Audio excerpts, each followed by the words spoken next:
Hello প্রিয় everyone, জানো সৎ মানুষের সঙ্গী কম, অসৎ মানুষের সঙ্গী বেশি। তাই দেখবেন এই কলিযুগে যে সৎ সবসময় লোকের ভালো চায়, লোকের কোনোদিনও খারাপ চায় না, তার পিছনে কিন্তু শত্রু বেশি। যে খারাপ, লোকের খারাপ চায় আর সবসময় খারাপ চিন্তা ভাবনা নিয়ে ঘুরে, তার পেছনে দেখবেন লোক বেশি। সত্যের পেছনে লোক কম, অসত্যের পেছনে লোক বেশি। কিন্তু যে সৎ, তার পেছনে লোক কম থাকলেও কিন্তু তার পেছনে ভগবান ঠিকই থাকে।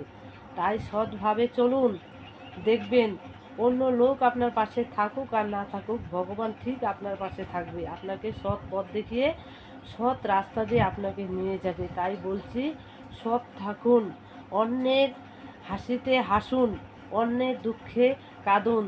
দেখবেন আপনার দুঃখে ভগবান ঠিক হাজির হবে এবং আপনার হাসিতেও ভগবান খুশি হবে, ভগবান সাথে থাকবে।